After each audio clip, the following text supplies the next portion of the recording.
there is still time to lean into your summer in a happy, healthy, gorgeous way with the help of Green Chef. Green Chef makes it easy to spend less time in the kitchen and more time enjoying summer thanks to their new Heat and Eat meals where you can enjoy a delicious, wholesome meal in just 3 minutes. I have really been enjoying the Mediterranean flavors and the Green Chef recipes. Make this summer your healthiest yet with Green Chef. Head to greenchef.com/50magical and use code 50magical to get 50% off your first month, then 20% off for 2 months with free shipping. That's code 50magical at greenchef.com/50magical. Live It Up Super Greens helps fill nutritional gaps. It contains more than 20 superfoods from organic vegetables and natural ingredients, all traceable, nutritionist designed, and third-party tested. My partner Casey and I like to put it in our smoothies. We're just trying to do things that are actually good for our bodies, and Live It Up has really been just a part of that. Live It Up is offering you 15% off your first order, including subscriptions, with code MAGICAL. Plus, shipping's always free. Head to letsliveitup.com/magical and use code MAGICAL for 15% off your first Super Greens order. These statements have not been evaluated by the FDA. This product is not intended to diagnose, treat, cure, or prevent any disease.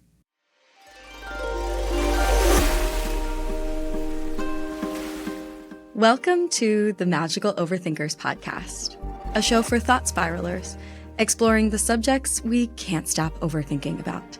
From people pleasers to parasocial relationships.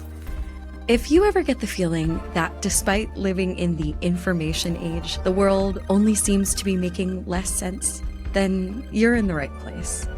This show is to soften the clash between the innately irrational, mystical ways in which our minds work and the overwhelm of living in the digital age. It's here to help us think less about the things that don't matter and more about the things that do. I'm your host, Amanda Montell.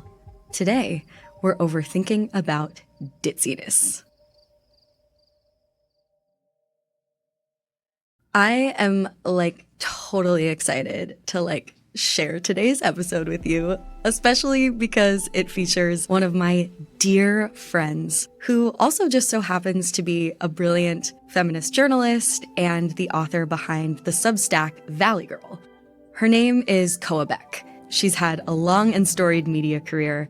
She's the author of the book White Feminism, From the Suffragettes to Influencers and Who They Leave Behind. And much to my fascination, her most recent project has been dedicated to scrutinizing the Valley Girl stereotype from a historical and sociocultural lens. When I think of the word Ditz, I naturally think of Valley Girl stereotypes, so I thought Koa would be the perfect person to unpack this subject with me today. I've been thinking a lot about the word and concept of ditziness lately, in part because I live in Southern California, the geographical location that's associated with ditzy Valley Girls. Recently, there's also been a sort of nostalgic aesthetic re-embrace of Valley Girl-themed movies like Clueless and Mean Girls. And ditziness has also resurfaced in my mind because, frankly, ever since I started podcasting and putting my voice out there in public, I have been on the receiving end of the words ditz and ditziness for the first time in my life. I went to school for linguistics. Feminist sociolinguistics was the subject that interested me most. It's the theme of my first book. And so I have been thinking for a long time about how tacitly gender-coded insults from bossy and shrill to chuggy and indeed ditzy are used in both subtle and overt ways to disempower women and or criticize them as gender failures in some way and or to police their behavior. Researching my first book, Word Slut, I learned from reading an early 90s UCLA study that about 90% of all the feminine-coded slang words collected for that particular survey were negative, compared to only 46% of recorded words for men. To put it simply, that pretty much just meant that there were more feminine insults in people's everyday vocabularies than there were masculine insults. Particularly when it comes to some podcast listeners' critiques of my speech, I'll get dinged for sounding too giggly or using vocal fry, all the greatest hits for women who dare to speak in public. But the word that I use and love that I think represents people's perception of ditziness at its core is the word like. Koa and I talk a little bit more about Valley Girl speak and the word like, both our personal and critical relationship to it in our conversation. But before we get into our whole analysis of ditziness, its etymology, its gender associations, what it says about the culture at large, I did want to read for you a tiny little excerpt from Word Slut in defense of the word like, so that anyone listening, particularly women, listeners who hold any number of marginalized identities, anyone who's ever been criticized or accused of being ditzy or lacking authority because of their use of the word like, you can remember this excerpt and hopefully it will make you feel a little more empowered. The excerpt goes like this. Despite the word's detractors, like is in fact extremely useful and versatile. Alexandra Darcy, Canadian linguist at the University of Victoria, has dedicated much of her research to identifying and understanding the many functions of like. Darcy ebulliently describes her work for UVic's YouTube channel. Like is a little word that we really don't like at all, and we want to blame young girls who we think are destroying the language, she explains. But the truth is that like has been part of English for more than 200 years. We can find speakers today in their 70s, 80s, and 90s around little villages in the United Kingdom, for example, Darcy says with a smile, who use like in many of the same ways that young girls today are using it. According to Darcy, there are 6 completely distinct forms of the word like. The 2 oldest types in English are the adjective like and the verb like. In the sentence, I like your suit, it makes you look like James Bond. The first like is a verb, and the second is an adjective. And even the crabbiest English speakers are fine with both. Today, these 2 likes sound exactly the same, so most people don't even notice that they're different words with separate histories. They're homonyms, just how the noun watch, meaning the timepiece on your wrist, and the verb watch, meaning what you do with your eyes when you turn on the TV, are homonyms. The Oxford English Dictionary says that the verb like comes from the Old English term Lycian, and the adjective comes from the Old English lich. The 2 converged at some point over the last 800 or so years, giving us lots of time to get used to them. But 4 new likes developed much more recently than that, and Darcy says these are all separate words with distinct uses as well. Only 2 of these likes are used more frequently by women, and only one of them is thought to have been masterminded by young Southern California females in the 1990s. That one would be the quotative like, as in, I was like, I want to see James Bond. As lampooned as it is, pragmatically speaking, this like is one of my favorites because it allows you to tell a story, to relay something that happened without having to quote the interaction verbatim. For example, as in the sentence, my boss was like, I need those papers by Monday. And I was like, are you fucking kidding me? You're not repeating what you truly said, but instead using like to convey what you wanted to say or how you felt in the interaction. Thanks, Valley Girls. This very useful quotative like continues to explode in common usage. The other like that women tend to use more frequently is categorized as a discourse marker and can be found in contexts such as, like, this suit isn't even new. A discourse marker, sometimes called a filler word, is a type of phrase that can help a person connect, organize, or express a certain attitude with their speech. Other discourse markers include hedges, such as just, you know, and actually. There are 2 last forms of like. One is an adverb, which is used to approximate something, as in the sentence, I bought this suit like 5 years ago. As of the 1970s, this like has largely replaced the approximate adverb about in casual conversation, and it has always been used equally among men and women, so it isn't hated as much. And last, there's the discourse particle like, which we hear in, I think the suit is like my favorite possession. This like is similar to the discourse marker, except that it's not used in quite the same way syntactically or semantically. Plus, dudes use it just as much as women do. Darcy doesn't know quite why that is, though they're almost never ridiculed for it. Objectively, we can see that using 1, 2, or all of these different likes in the same sentence isn't inherently bad.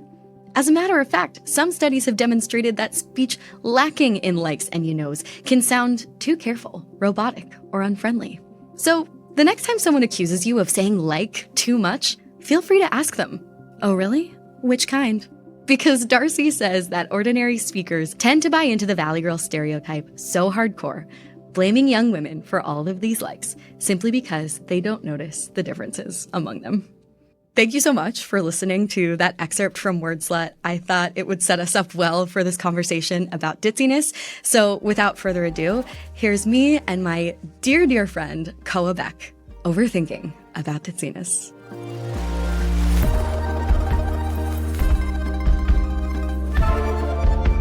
Koa, thank you for joining me on the Magical Overthinkers podcast. Hello, my baby. How are you? Oh, good. I'm glad we're starting here. Could you introduce yourself and your work to the listeners who might not have the great pleasure of knowing you yet? Sure. Thank you for having me, by the way. Prior to us recording, Montell and I were talking about our friendship and how long we've known each other and different things that have come to pass. So it is full circle for me to finally be formally interviewed by her. It's taken this long. I informally interview over tea and pizza and whatever else we're consuming at least once a month. I do think that's true, yes. But here we are in front of cameras. Don't mind them. My name is Koa Beck. I am an author and a journalist. I wrote a book called White Feminism, From the Suffragettes to Influencers and Who They Leave Behind. And I've also, frankly, written for everyone. I've been a journalist for a really long time. So I've freelanced for a number of places, usually on culture or politics. There's usually a feminism angle or a gender studies angle or something. And then earlier this spring, I launched a newsletter about one of my longtime fascinations that I have been thinking about most of my life, to be honest, which is about the Valley Girl. Her origins, her history, her trope, the cultural fixation on her. And that's what I've been working on recently. And thank God.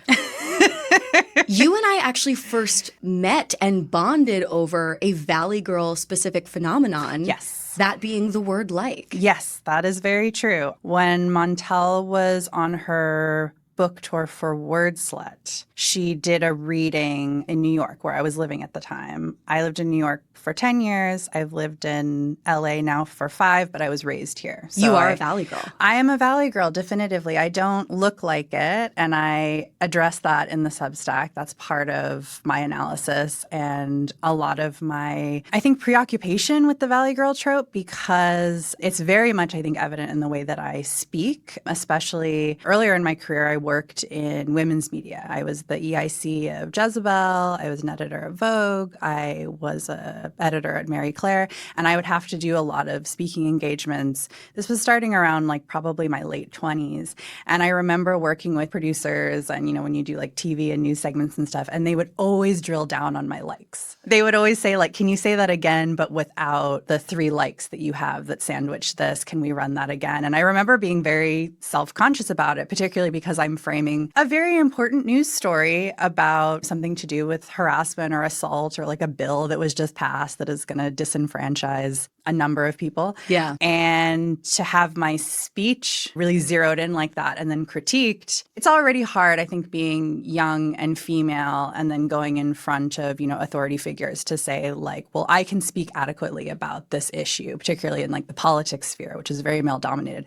But then to have literally the people who are framing the footage be like, low-key, you sound dumb when you talk. Yeah. Well, which has nothing to do with the likes themselves, because surely if a man were to use the exact same likes in the exact same places, they would not be scrutinized to the same degree. And men do, in fact, use the word like just as much as women do, by and large, just not exactly in the same ways. But I experienced that too when I was working in women's media. I remember once we had some media trainers come in and have us do like a mock Facebook Live discussion or something. And I was so scrutinized for saying like every other word, but I was actually writing Word Slut at the time. And I just kind of had to like smile and nod, but I was like, I'm going to get my day in the sun at some point. But yes, you and I early in our friendship bonded over our complex, fond relationship with the word like,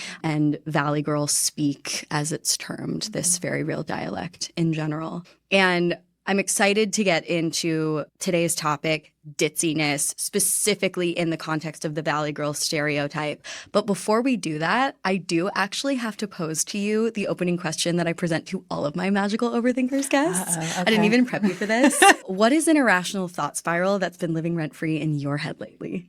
Wow, which one? Yeah, exactly. Especially right now, I feel like in this political hellscape. Well, I'll give you, I think, a classic one of mine that isn't really tied to the news or, anything that's happening internationally. It's just something that my brain has been telling me probably since I was maybe about 11 or 12 years old. I am terrified and always have been of getting pregnant and carrying a child. My wife has long joked with me that I died in childbirth in a previous life. Whoa. Because since I was... Come on, Astrid, with like the deep reincarnation interpretation of your fear. I remember being in the 6th grade and thinking, as I was putting together, I think really the mechanics of childbirth. So not just like the tummy and everything, but like, how the baby physically gets here. I remember very clearly thinking like, if I got pregnant, I would die. Yeah. And a lot of people I mean, the thing is, I said there's not necessarily a news tie, but, when I got older and started covering, infant mortality rate in the U.S. and then mother's mortality rate, especially with like Black women in this country, it was like, this isn't like actually super irrational to think this. But I was 11, so... You did, yeah. One of my recurring nightmares is that I am suddenly like very pregnant and I somehow like forgot or missed it because I was so ditzy. And I'm like, oh my God, I've been like drinking and partying. You just didn't know that you were with child. I just like, plumb forgot. Yeah. So, wow, I relate to that. I mean, pregnancy is so fucking scary. Yeah. Oh my God, there are hella headline ties to that fear right now. It's a scary time for reproduction and reproductive rights. Oh, my dear darling overthinkers, don't worry. Summer is technically not over yet. There is still time to lean into your summer in a happy, healthy, gorgeous way with the help of Green Chef. Green Chef makes it easy to spend less time in the kitchen and more time enjoying summer thanks to their new Heat and Eat meals where you can enjoy a delicious, wholesome meal in just 3 minutes. Green Chef recipes feature fresh, organic, seasonal produce and 100% responsibly sourced proteins to help you feel your best. Enjoy salads ready in just 5 minutes, protein-filled breakfasts, or nutrient-rich smoothies to fuel your day. With 80-plus dietitian-approved weekly meal options, Green Chef makes it super easy to find meals that fit your lifestyle. The recipes change every week, and with week-to-week flexibility, you can adjust your plan to match your mood and your schedule. I have really been enjoying the Mediterranean flavors and the Green Chef recipes. I am so not a chef, but Green Chef low-key makes me feel like one. Make this summer your healthiest yet with Green Chef. Head to greenchef.com/50magical and use code 50magical to get 50% off your first month, then 20% off for 2 months with free shipping. That's code 50magical at greenchef.com/50magical. If you're someone who is serious about wellness, but tired of bloated promises and bitter blends, meet your new foundational habit. Live It Up Super Greens helps fill nutritional gaps. It contains more than 20 superfoods from organic vegetables and natural ingredients, all traceable, nutritionist designed, and third-party tested. It's made to promote gut health, support your immune system, and provide you with natural energy that you can actually feel, all without fillers or artificial ingredients. Just 1 scoop a day can promote your gut health, your immune system, and give you that feel-good energy that you can count on. You can mix it with water, oat milk, or a smoothie, and make it a healthy habit that you actually look forward to. My partner Casey and I like to put it in our smoothies. We're on this whole health kick journey. I don't know what you want to call it. We're just trying to do things that are actually good for our bodies. And Live It Up has really been just a part of that. I don't know what to tell you. It's just great. It's a small habit, but it has a ripple effect. 96% of people who take Super Greens daily say it helped increase their daily intake of vegetables and help them feel healthier overall. Live It Up is offering you 15% off your first order, including subscriptions, with code MAGICAL. Plus, shipping's always free. Head to letsliveit.com/magical and use code MAGICAL for 15% off your first Super Greens order. These statements have not been evaluated by the FDA. This product is not intended to diagnose, treat, cure, or prevent any disease. Great. Well, on that lighthearted note, we're here to talk about ditziness. To get some definitions out of the way, because I think that's important when talking about ditziness, I found an entry in the online etymology dictionary, which characterizes the meaning of ditzy as, quote, stupid, scatterbrained, especially of women, and said that it's American slang of unknown origin, though there are some debated proposed histories, and that it appeared on the scene for the first time in the late 1970s. The Oxford English Dictionary's earliest citation of the word from a Texas Monthly article from 1976 reads as follows: after a day of shopping for school clothes or a prom dress, Mother used to steer us to places like Neiman Marcus's Zodiac Room, Sakawitz's Sky Terrace, Foley's Azalea Terrace, or Frost Brothers Taste Setter. Besides menus of ditzy ladies things, these places had loads of cozy charm, an occasional fashion show, and cheerful service. Then, by 1981, a Time magazine movie review used the word ditzy like this: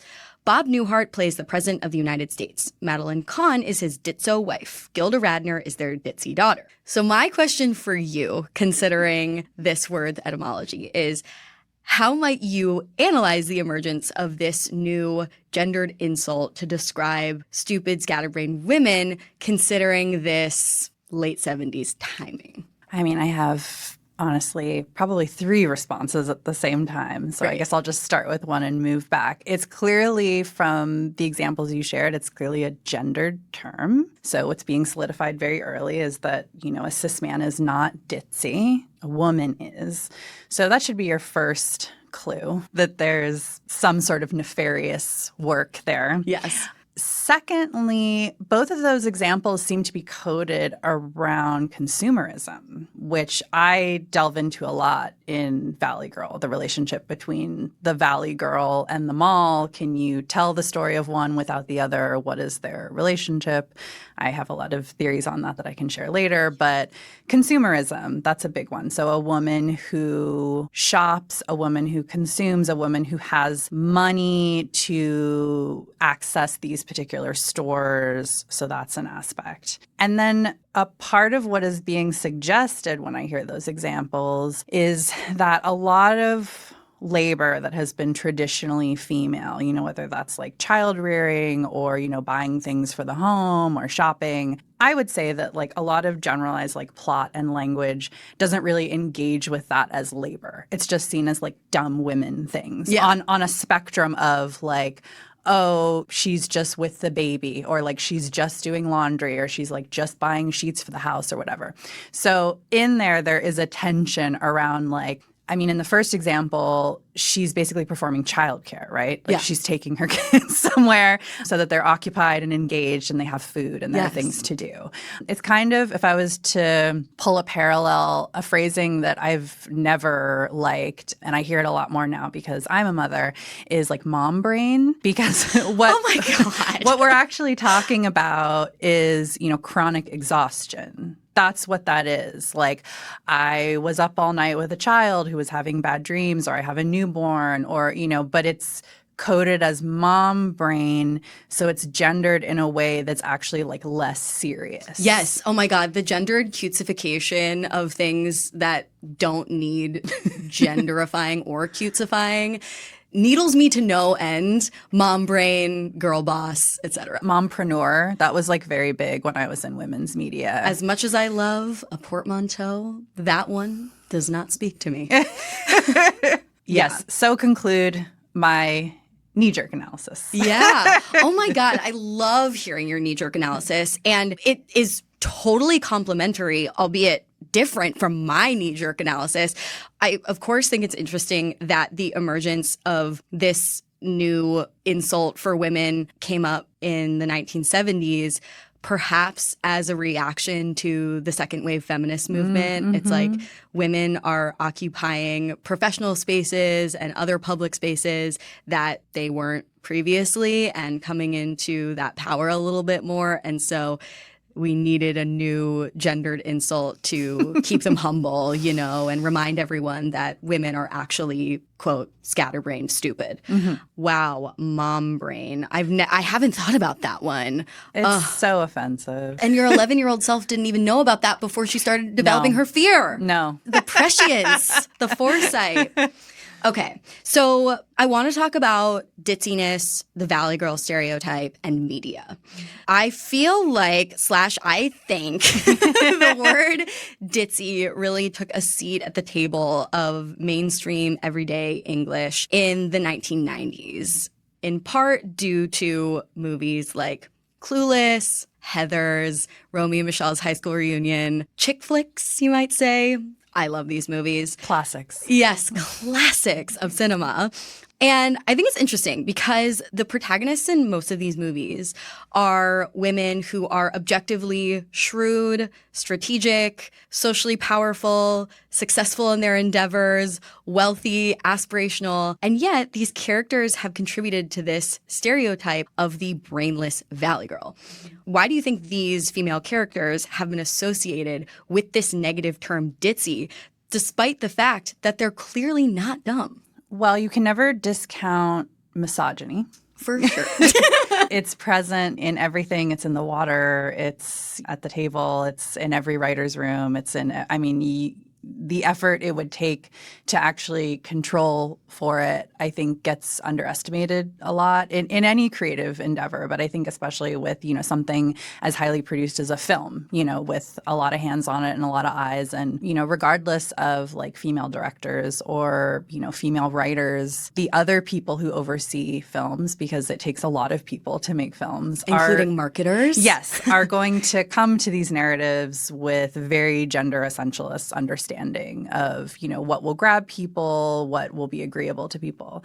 I agree with you in that it was very recently the 30th anniversary of Clueless, which is so wild. But, it checks out with my age. Like, I was in the 3rd grade when Clueless came out, and I remember the poster for it, and I remember looking at it as a child and, like, thinking certain things about it. What did you think? If my childhood memory is correct, I remember being in a theater, seeing something else. I don't remember who I was with, and I saw the very like cardboard, sort of poster with all 3 ladies coming down the stairs, and Cher's on the phone and she has her boa and everything. I remember looking at it and being excited by the sort of irreverent, quote unquote, like bimboism. Yeah. Like I was like, that's kind of exciting. Yeah. Like even though I was so little, there was something being communicated to me that I understood and I was sort of in on the joke. Mm-hmm. That's all to say, per your point, Cher, I consider, obviously Clueless is drafted from a Jane Austen book. That's well known in the adaptation. But I also consider Cher to be kind of like a Becky Sharp kind of figure, from Vanity Fair. She's not necessarily social climbing in the way that Becky Sharp was, but she has such command over social situations. She knows exactly how to talk to certain people to get certain things. Her lawyer father praises her negotiation skills. Yes. She can manipulate her teachers. It's really her social savvy and the way she's able to introduce and integrate Ty in a way to give her, this social capital. And I explored this in, some pieces that I've written for Valley Girl where it's like Cher is so on top of everything. She has such command over everything. And interestingly enough, it's actually in the Valley where Cher loses her command on things. And that's sort of that's a really good point. That's a geographical commentary, in my opinion, in that in Beverly Hills, over the hill, Cher is the queen and can command everything. She comes to the Valley for one party and things go so left. Such class commentary. Oh my God. It really is. So I think that for Cher, also if you look at Regina George of Mean Girls, very similar skill set to Cher. Obviously, Cher was designed to be, I would say, like slightly more likable. Like you're supposed to still like her. Yeah. Even though she makes like really atrocious comments about her maid Lucy, like she doesn't speak Mexican is like the statement that she makes. Yeah. Regina George, you're supposed to actively not like. And that's like a viewer distinction, I think. But Regina has a lot of the same skill sets that Cher has. She has a lot of social capital. She can command things. She can navigate that high school in ways that are very easy. She's able to, once again, like Ty, bring in a new person and have that new person accrue the sort of social capital. Both redheads. Yes. What is that? Whoa. There's Well, my impression of that, I've never actually like scrutinized that, but like I think my impression is that blonde versus brunette being a brunette is obviously the most common hair color. Yes. And then there are a lot of, dare I say, bottle blondes.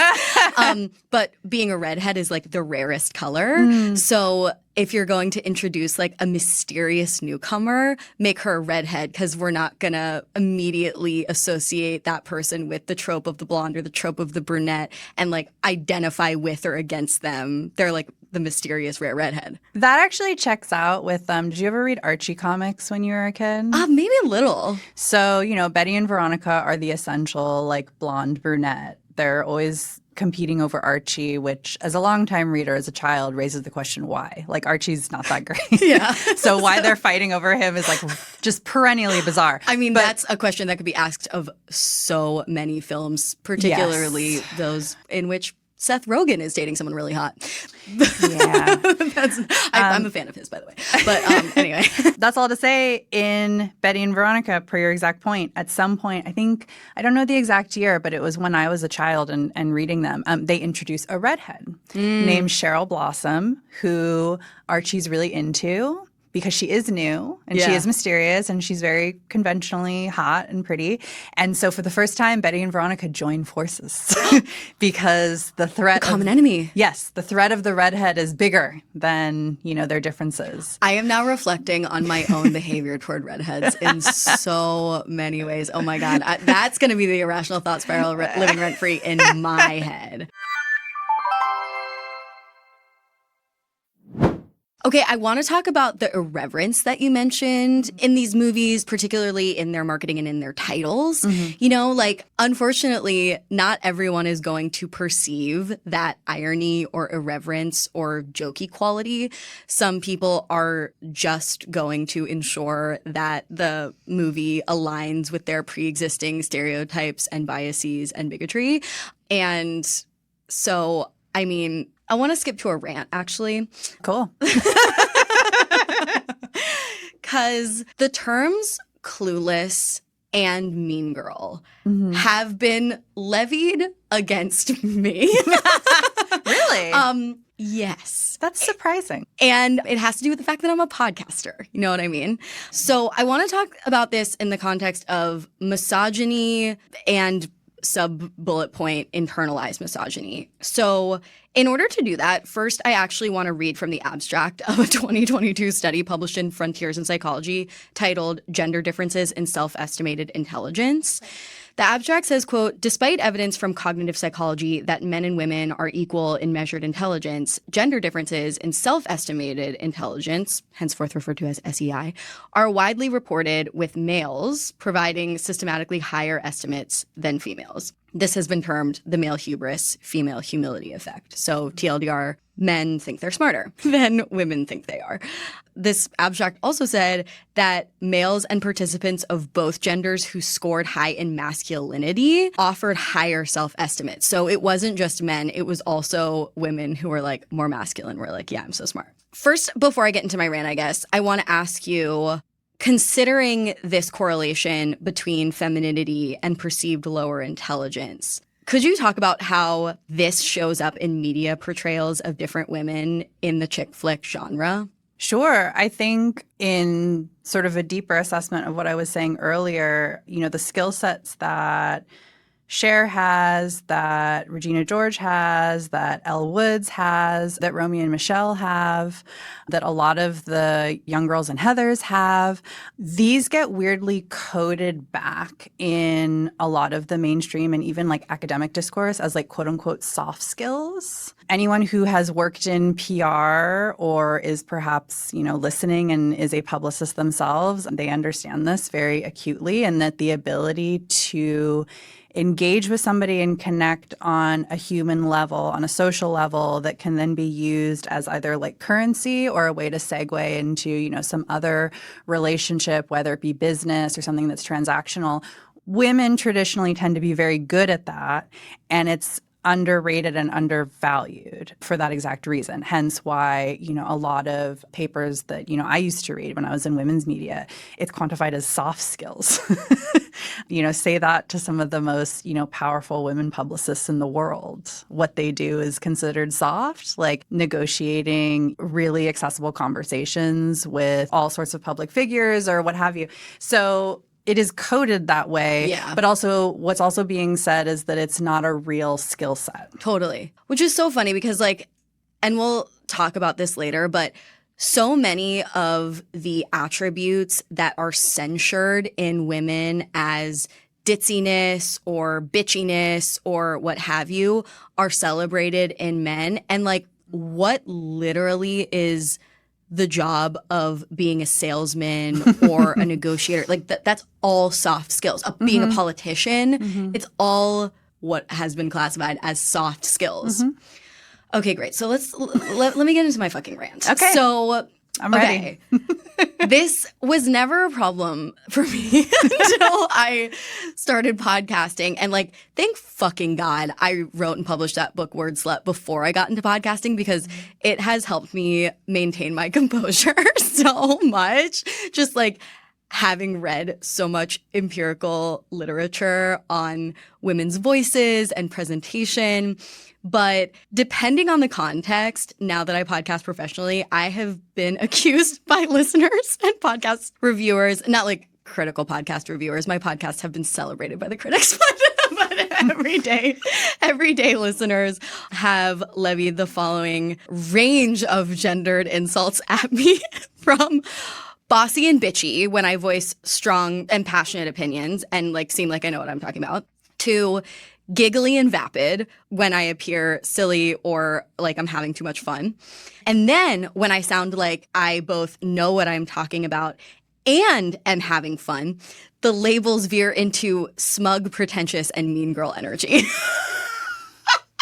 Well, those are all the choices, Montell. Where else is there for you to go? I know. And, it is not a coincidence that of all of these insults, the ones that offend me the least are smug and pretentious because those are the least gender coded of them all. Smug and pretentious can be, applicable across gender at anyone. Yeah.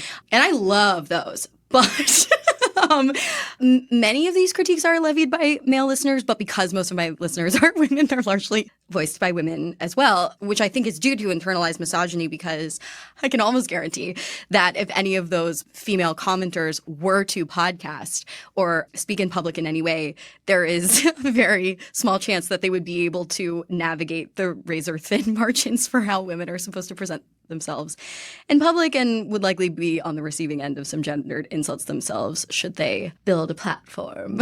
But anyway, you critique forms of feminism and indeed women in your work. How do you think that women who might not even realize the ways in which they're perpetuating harmful gender stereotypes about intelligence and presentation can reframe their critiques of other women to be more mindful and critical and not just plain sexist? I am always for a very in-depth discussion about respectability politics. I think it belongs in any discussion that you're going to have around well, if this group of marginalized people just did this, then they wouldn't have blank, blank, blank, blank. It's a really tried and true formula. And so your listeners are very literate and I'm sure do not need me to define it. But, I will because I'm a journalist. Respectability politics, this idea that different marginalized groups have to contort themselves into presenting a certain way to be taken seriously, to be treated decently, to get certain opportunities. And a lot of big proponents of respectability politics have been the anomalous people who have gotten in the proverbial door. So, I think about a lot of, very prominent women, in New York media for many years in the 80s and 90s who made all kinds of deeply misogynistic comments about why they were the only woman, running this brand or at this table. And it follows the exact script that you're talking about, where they levy this really intense misogyny at other women. They're not really expanding ideas of gender or how gender could be conceived. It's all about narrowing and about homogenizing. Yeah. And also, what's also going unsaid is mimicking the oppressor. If women were just more like men, then they would have blank, blank, blank. If, all these people of color were just more like white middle-class people, they would have blank. If, trans and queer and gender nonconforming people could just present in these ways, then they would be able to work in, fancy office buildings. Like, it's a really tired formula, but it's very, very, very applicable. And so I would advise really considering that in those estimations in which, certain marginalized people are being critiqued for not having a certain thing. What's really going unsaid there is that they, one, maybe don't have access to that thing, but also asking them to mimic the oppressor isn't change in the first place. And that's really what needs to be underscored. You're actually just like replicating and perpetuating misogyny, racism, classism, fat phobia, pick a thing. Totally. I think women have to do quite a bit more code switching, particularly female speakers of African American vernacular English. And I guess code switching is such a savvy and underappreciated skill that I feel like could also be considered like a soft skill by some people. I'm sure you could find that paper somewhere. Yeah. But those critiques remind me so much of when people will express resistance to the gender neutral singular third person they pronoun by saying like, oh, I wish they just would have come up with a brand new word because singular they is so confusing. And it's like, don't you know? Language and culture evolve side by side. Meanings are created grassroots. There were many gender-neutral, brand spanking new pronouns that were proposed by queer community, including, Zizimzir. Like that, they were out there, and they simply didn't catch on in the same way. They, them was decided upon to be the easiest because it is just a word that we already have and use gender neutrally, as in the phrase, someone left their umbrella under the table. I wonder when they're going to come get it back. We use that all the time. We're just asking people to use it in a slightly new way. And if someone is so linguistically inflexible and easily confusable that they can't even adopt that form, then how are they going to ever be able to welcome Zizimzir into their lifestyle? And so there are just like so many ways to problematize these things, but I'm not going to respond to every rude comment I get about how giggly I am with like a freaking dissertation on it. I already wrote that, and it's called Wordslet, and it's available wherever books are sold. Nor should you. No. I hope you're not thinking about actually dedicating time to I'm this not. practice. I really don't. I really don't. Thank God. That's what I'm saying. Thank God I've studied feminist sociolinguistics before I started podcasting, because it really has helped hugely, but obviously not enough for me not to want to talk about it with you. Well, another critique, which maybe I heard somebody say this in a social setting, and I was very struck by it. Other podcasters, if you're listening, maybe you have heard this, but it was my first time hearing it. I heard somebody who, as far as I can tell, was female identified, critique quote unquote sleepover podcasts. Have you heard this? No. So I think what she was trying to say, and this comment wasn't made toward me, it was with somebody else I was in a group with, was she was saying she didn't like podcasts where it sounds like she's at a sleepover. Like a little girl's sort of sleepover. And literally, why not? Well, there's that. And then also like that's such a, and this stuff shouldn't surprise me anymore, but like I'm an emotional person, and so things like hit me very hard where I'm like, wow, that's such an intensely misogynistic thing to say. So misogynistic, like so debasing. This idea, I think she was referring to speech, but maybe not. It sounded like a critique of women getting together and then speaking in maybe a very colloquial way about like pop culture or relationships or, I don't know, maybe politics. I don't know. Like it was just such a wild term. And I remember leaving thinking like, are people using this? Okay, so that's a great example. This is the thing too, is I think people might not realize when they're perpetuating Valley Girl stereotypes, misogyny, when the insinuations of gender failure are a little more subtle. Like sleepover podcast, I could see that if that caught on by some misfortune, I could see that becoming a new, like, tacitly feminine coded slur. But it's not as bad as like, oh, she's so slutty. No, but the implication with she's so slutty is that she's not keeping to a gendered norm about her body and sexuality. Yeah. With a sleepover podcast, the idea is coded that she's not talking about anything relevant. Right. Because it's just a little girl's sleepover. Yeah, which, like, the most profound conversations I had growing up were at sleepovers. I learned a lot at sleepovers personally. A Learned lot. so much. Yes. I've literally never learned anything from a man. That's like maybe almost true. But I think like sleepover podcast linguistically is in a similar category as Ditz, right, where it's like a gentle way of insulting a woman's intelligence. Yes. Comparatively gentle.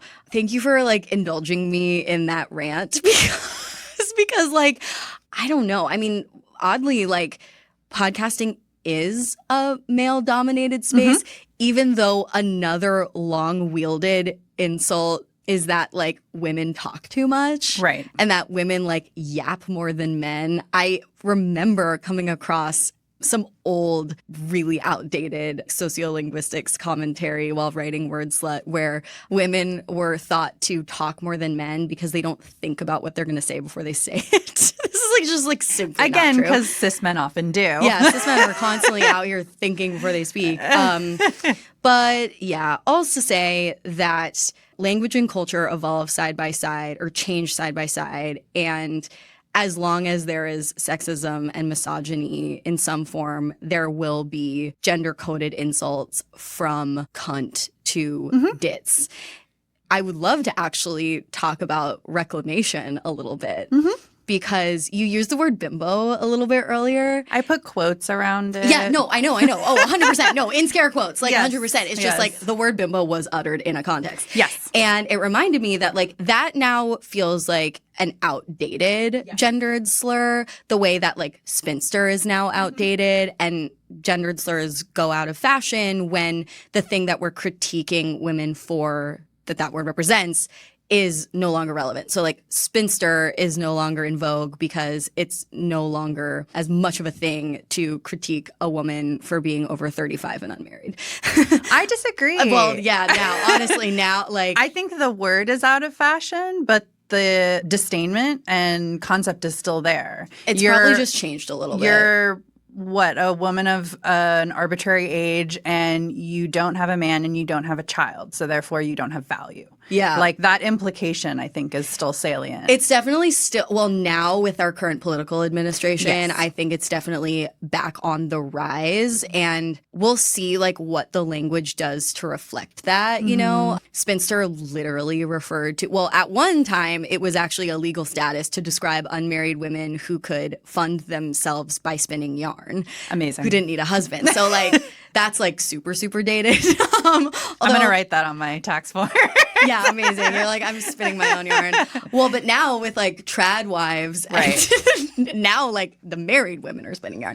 But bimbo, I think the energy underneath bimbo is still in the air. I agree. But the term bimbo, I don't think is used in earnest as a slur so much anymore. Yeah, I agree. I have a burlesque friend who, along with their spouse, coined the term bimbo rights. Oh, yes. I met them at your wedding. Yes. I was seated next to them. Yes. Rah, rah, darling. Yeah, Robert. Thank you for the incredible, I would say, like survey of what I would deem bimbo rights, but I'm going to take it a step further and say bimbo politics. Yeah. I thought it was great. Yeah.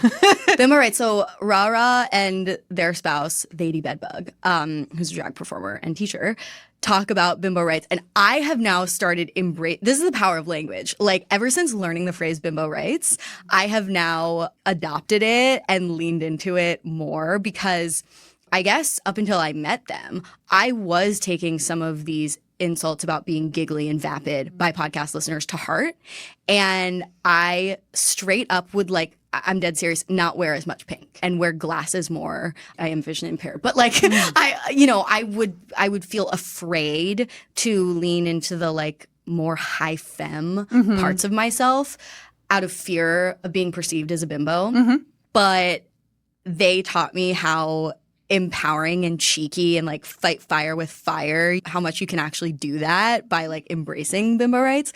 So what do you think it would take to reclaim the term ditz and whatever ditz represents? I mean, that could go a lot of different ways, I think, depending on who you're talking about. And then, obviously their understanding of that word and what it means. I think in a lot of ways it's been challenged already in the pop culture. When you consider, a lot of those films we just rattled off, Elle Woods is at Harvard Law School. Yeah. So she's clearly not dumb in, I want to say, like the misogynistic use of that term. She got into Harvard Law School. So on that level, she can clearly operate in that sphere. Cher is clearly very smart in not just a social savvy way, but even within her sort of manipulation of systems, right? I'm sure, if there was a Mean Girls reboot, I'm sure you'd see all those girls in like high-powered jobs, having gone to, really prestigious schools and followed like very classist formulas to be upwardly mobile and all of those types of things. So it's, in a lot of ways, I think it's been challenged. I think what is interesting to see this far out is that women who present like that, who do engage in those systems, who are successful in those systems, are still belittled and mocked at and sneered at, even though they're doing the thing. Yeah. So that raises, I think, larger questions about even the credibility of a term like ditz, where if you're functioning in this like super classist world of like, I go to Harvard Law School, I'm wearing pink to a class, I am referred to as a ditz. Like that is so nonsensical in that world of just understanding of like capability and intelligence. So if women who present in that way, or I would argue, and I include this in Valley Girl, perform gender that way, right? If you use a lot of those films as examples, it's kind of camp, right? Like the way those women perform femininity and the way everything down to like their accessories, their pens. Elle Woods has, pink scented resumes. All of my notebooks for all of my writing projects are pink. I know. You and I share a profound love of pink. My wedding dress is pink. Yes, and I will have it known on record, I was awarded a Harvard Kennedy School fellowship to research white feminism. And for my picture that will live in the archives forever of being awarded this fellowship, I wore a baby pink suit. Iconic. As a statement, because I was the only woman who was awarded my fellowship that year. Iconic. So that was intentional on my part to just sort of make a statement, but also like a very gendered statement, But getting back to your earlier inquiry, women clearly operate in these levels. If they don't, then there's other reasons for that cut along like class and race and like sexuality and, having to do with, how their gender is presented and things like that. These particular women can exist in certain spaces. So you can do all the things, still not be taken seriously. I mean, it really kind of breaks open like how dumb and nonsensical a lot of these frameworks are. They are a cul-de-sac. Like they don't carry all the way through to like anything. Ditz is almost like, because it has to do with intelligence, and literal studies show that there's no difference in intelligence between men and women.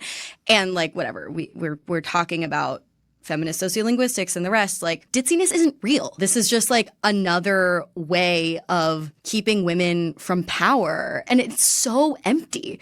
Calling someone a ditz is ditzy. Well, and then, you raise more questions about like, if you're going to call someone that, especially a woman, is this a neurodivergent person? Does this person have mental health issues? Yeah. Does this person have postpartum depression? Right. Is this person chronically exhausted because they're raising children in America where we don't have, any sort of paid recognition federally of parental leave? Like it protects those, I think, guardrails in terms of like, this woman is an idiot and therefore all these other things are okay. As opposed to like a very human response to maybe like systems that don't work, Yes. things that don't see her life or, anything that she needs. Oh my God. Thank you so much for asking those questions, not only because they're amazing questions, but also because they transition perfectly into our next segment. Wonderful. So on the Magical Overthinkers Instagram, please follow us because it's a great place where you can submit questions for episodes. I solicited questions and general sort of like thought spirals from our followers and listeners, and I would love to relay some of them to you to sort of get your take. So there were several questions that were kind of modeled after the questions that you just asked yourself. Is it ditziness or is it blank? Mm-hmm. So someone asks, is it ditziness or is it an attention disorder? Mm-hmm. Is it ADHD? Yeah. Women and girls are vastly underdiagnosed, I have learned, in that they do not present their ADHD in the way that children assigned male do. So effectively, that means that it's all the things, right? They don't get diagnosed. They don't get treatment. So I think that's fair. Is it being a ditz or is it a defense mechanism in case you're ever wrong? Yeah, I can see that, especially when I consider what I said earlier about like the performance of gender. So if you consider, you know, all the dynamics that go into being a woman in certain spaces and perhaps you're the only one, and interacting with a lot of male power can come with a lot of things that are very uncomfortable, including like, you know, harassment or, you know, any sort of like violence. And I think there's actually an argument to be made for that in terms of like, I'm not threatening, I'm not scary, I'm going to make myself as small as possible. I mean, it's been documented as like a survivor's tactic, like post-assault, to contort themselves in such a way that they will not be noticed, and also to not be noticed as like a threat or, you know, any, like it's a very gendered, apparently, response to surviving something like that. So I think that has relevance. And then also, you know, in a lot of these spaces, what we're not talking about is likability. So if you can, however subtly or unconsciously, be both unthreatening as female and then likable, that's a winning combination, socially speaking. Yeah, in so many ways. Yeah. Going back to our discussions of being critiqued in professional settings for using the word like, I think it's so ironic because studies that I cited in Word Slut showed that women who didn't use as many discourse markers, hedges, including the word like, were perceived as less likable. And the irony is not lost on me that the word like is the root of the word likable, because there are actually, as I mentioned earlier, 6 different forms of the word like that are all homonyms. Someone asks, are people really ditzy or are they faking it? I mean, I think it's fair to say what you said earlier. Let's just say ditzy's not real. Yeah. Right? So kick the word off the table.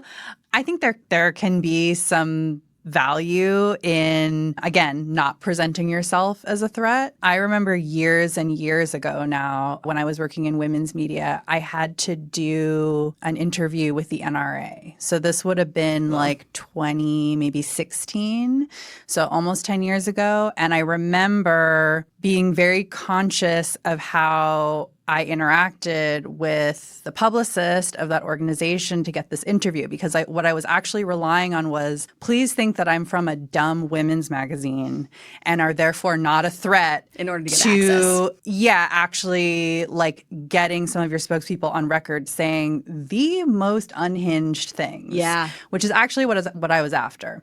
So I think, yes, there's relevance to that. Like in a misogynistic world, I think feigning a gender performance of ditzy has some historical precedence in getting access to certain things. Oh, totally. It can be a tactic. That reminds me of that scene in Legally Blonde where Luke Wilson's character encourages Elle to conceive of her blondness as a superpower. Oh, right. And she like goes and pretends to have hooked up with that one dorky guy in order to make him look more attractive to these girls that he was talking to. And I think that like blonde, bimbo, ditzy, like these words are all sort of connected, which makes me think of a question that I actually wanted to ask you and I forgot. Why do you think ditziness came to be associated with white, blonde, Southern California women? Oh, I mean, That's a separate podcast.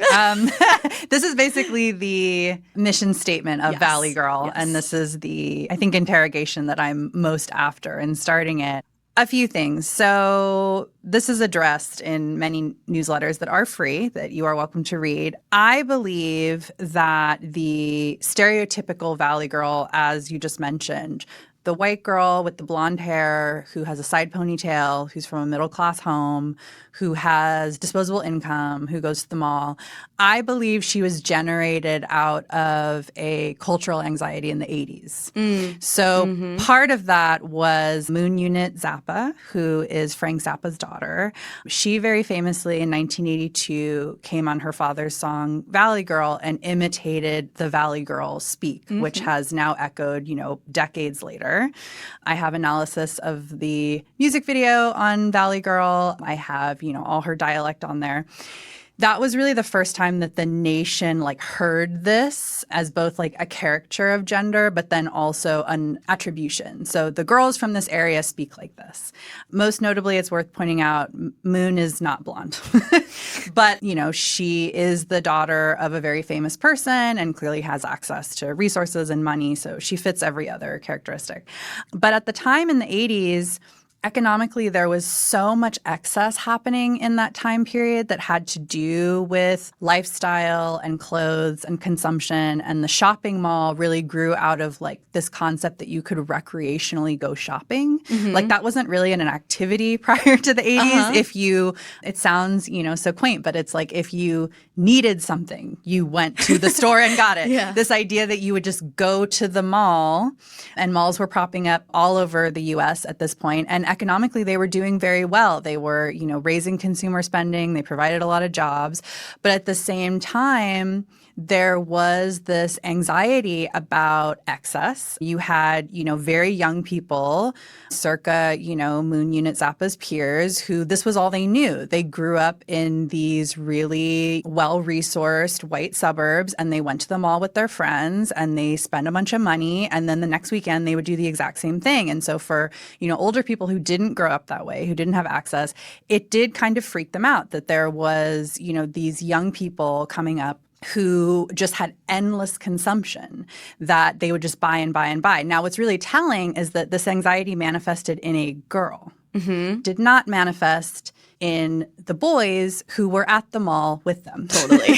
So the villain and, cultural anxiety touch point became the quote unquote Valley Girl, this totally airhead, vapid young girl who didn't understand anything and was stupid and just shopped all the time. And that's what was wrong with America. If you want to learn who the Valley Girl really was outside of this stereotype, check out Koa's newsletter, please, and thank you. I want to shout out a few more thought spirals from listeners before we wrap up. I like the thought spirals. I love them. They're great. I found this one especially interesting. Ditziness in guys is just rebranded as golden retriever energy and is seen as desirable. I think that's a fair point. So I think it was a couple newsletters ago, Montell had very sweetly sent me these academic papers that she came across that were about the Valley Girl dialect. And because she's a very nice person, she just sent them to me. And so I did a post about the Valley Girl dialect. And something that I found in those papers that I didn't quite discuss in there, because I think I'll do it later, linguists can't really seem to distinguish between Valley Girl dialect and surfer guy dialect.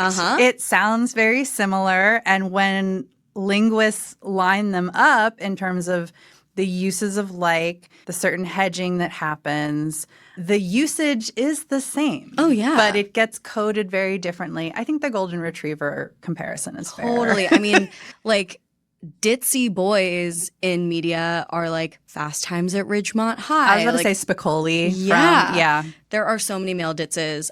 I dated one once. Well, actually, sometimes Casey, my husband Casey, sometimes identifies as a little ditzy. Does he? Yeah. Wow. In a cute way. Yeah. We do a lot of. He just has a blonde moment. Yeah, he does. He does. It's very sweet. Okay, let's do one more. I love this thought spiral. Someone says, this is so vulnerable. Thank you for submitting this. Someone says, I want to play dumb and be bratty when I'm flirting, but I don't want people to actually think I'm stupid. What a commentary for our times. Yeah. Look, you're just a sub. It's fine. It happens. Yeah, and I mean, I do think, and I can't say this enough, performances of gender have relevance and have meaning and how people want to or choose to or unconsciously perform femininity. It's a spectrum. There's a lot of different things you can do. I think, brat. I mean, didn't we have Brat Summer like 2 years ago? It's fine. Yeah, bratty is so brat is so in. I'm also now remembering, this is so absurd. I'm just like, now I'm like hyper fixating on like the podcaster critiques, but I learned on the set of a project I was hosting that a way to just seem like more relatable when sharing information on a public platform in general, but to seem much more likable as a smart girl or smart woman is to act like you are discovering a piece of astute information or well-informed information in real time, as opposed to coming to the stage already knowing it.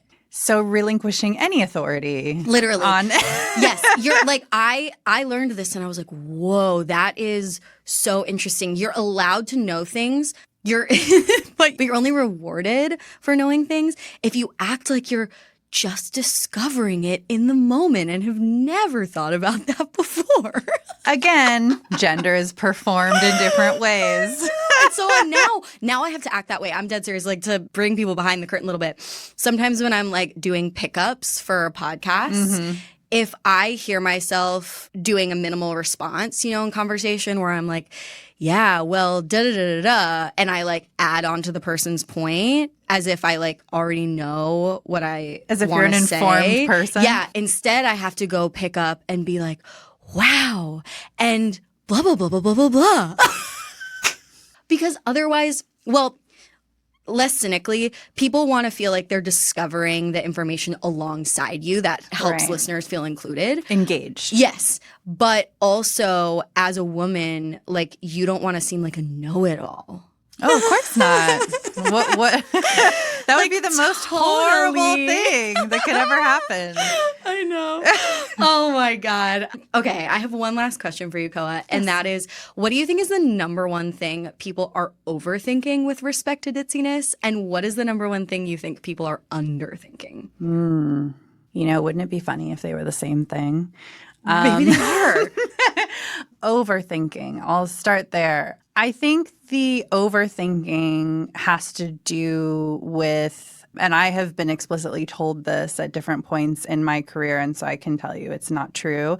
The overthinking comes from, if I don't speak this way, and if I don't wear pink, and if I don't squee over glitter nail polish or whatever, I will be taken seriously. Yeah. I think that's a legit overthinking. Uh-huh. Because then you're going to come across as overly monitored and inauthentic and a robot. Yeah, they'll find other ways to critique your curtails of yourself. Yeah, yeah. So I don't think it's worth it. Oh, no, I don't mean, yeah. I mean, wow. I've never thought about that before. And then with regards to the underthinking, why you are asked to maintain these certain gendered scripts in the first place. Like, who are they actually serving? What is the script? Who would that make more comfortable in the room, if you were to turn yourself into a pretzel and sort of be outside yourself while you're speaking with no authority whatsoever? Yeah. I told you they were the same thing. Totally. I think at the end of the day, like, a marginalized person is going to be critiqued because their margins for error are so slim no matter what. So at the end of the day, might as well, like, figure out how to be yourself. So many of us know how to code switch, adapt, accommodate. And some of that is necessary for survival, to your point. And then hopefully if it works out and you gain some power, just don't hold other people to that freaking standard, Yeah, really, if that is you, be really expansive in terms of who you let in the proverbial or sometimes literal door. I think that's been a big misstep with a lot of very specific people who, are from marginalized backgrounds, whether that's like gender or race or any sort of class, and then end up perpetuating those same rules and demand what was demanded of them. Exactly. I mean, oh my God, totally.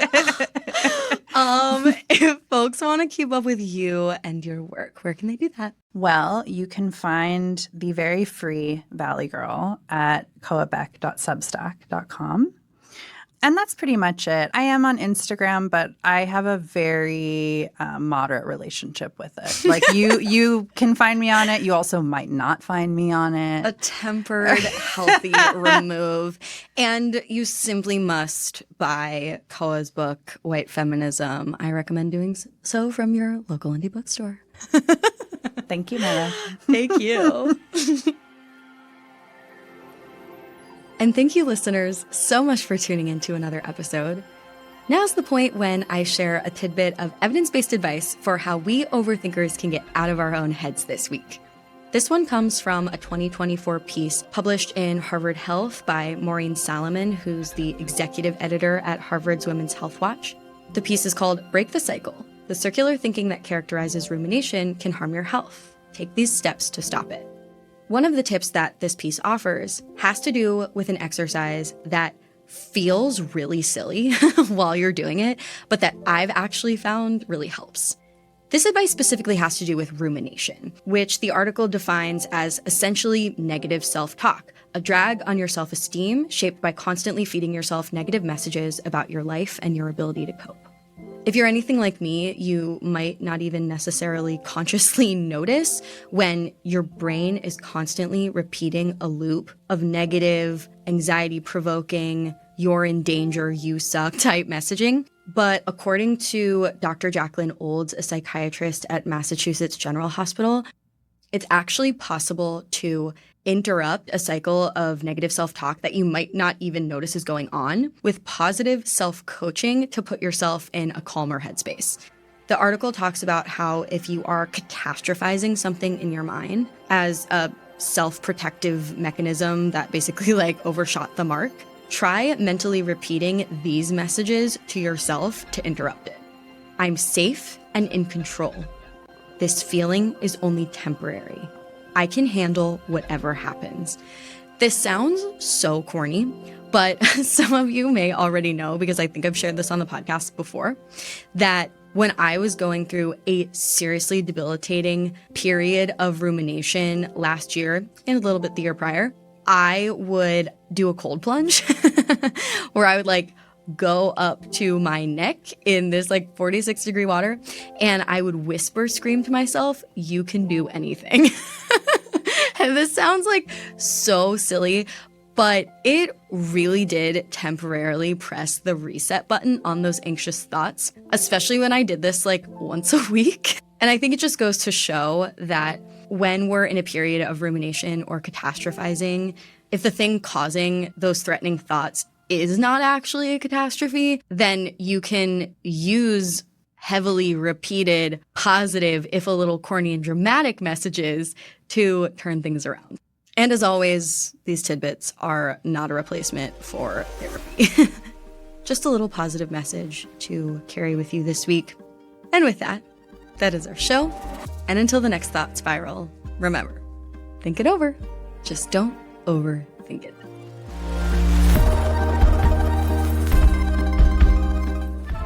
Magical Overthinkers was created and hosted by Amanda Montell and edited by Jordan Moore of The Pod Cabin. Our theme music is by Casey Cove. Thank you to our magical manager, Katie Epperson, coordinator, Reese Oliver, and Network Studio 71.